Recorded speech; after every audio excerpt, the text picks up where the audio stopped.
I'm going to relate a story. This happened to be maybe 25, 30 years ago, something like that. Now, there used to be a guy here in town that did primarily RV stuff. Um, Anytime he had problems with air conditioner on an RV, he'd call me and have me look at something. Now, this, like I said again, this was maybe 25, 30 years ago, something like that. He'd call me asking to look at this RV that a guy had come in there. Now, this was a brand new, I don't remember the brand of the RV, but the air conditioner was Coleman. That's pretty common to put Carmen Coleman, Duotherm.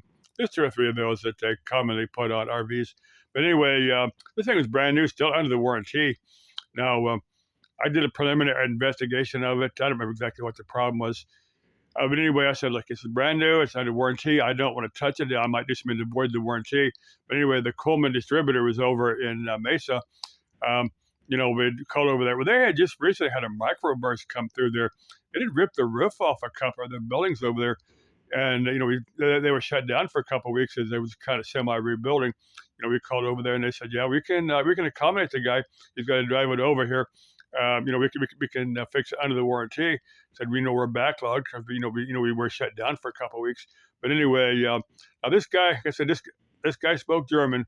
Uh, the German that I've learned since then. It's not like it was spoken. I spoke it growing up because I was pretty much English growing up, but with a handful of Spanish words. But anyway, the time I knew almost no German. But anyway, this guy had called the dealership. I think it was in Los Angeles. Where the guy there's a particular place. That's what they did. They rented RVs to foreign nationals.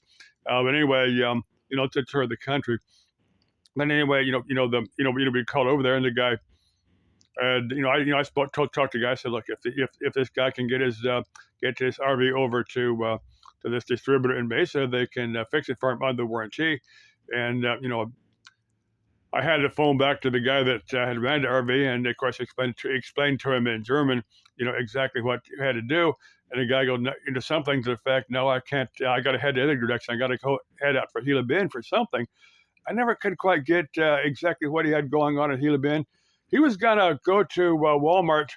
I think Walmarts were brand new back then. But anyway, he's going to go to Walmart, buy a window air conditioner. Or maybe he's going to go to Home Depot. But anyway, he's going to buy him a window air conditioner, set it, hold it in the cab of the motorhome as he's driving, making his way down to Gila Bend. Like I said, I know the number of the flight training schools. The ones that teach, the little light, the general aviation. They'll teach pilots. I think some of the big commercial. I know the one for Lufthansa and Iberia Airlines. I know they've relocated down to Gila Bend just because it's a very sparsely populated area.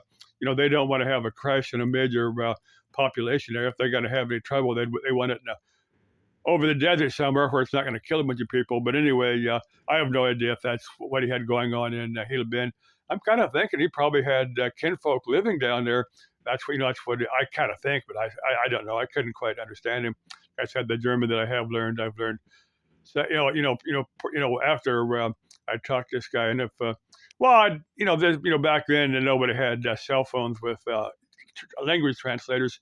I've got a very good one on my phone now that I'm sure I could have exchanged that conversation with him, fill in my limited German. But anyway, that's kind of an interesting story.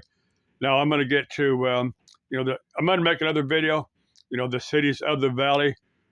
Exactly what some of these these city names mean. Some of them had, like the city of Phoenix. I'm gonna get that in another video. Anyway, for that guy, I have no idea where he's at now. Dude, auf Wiedersehen. Cheerio.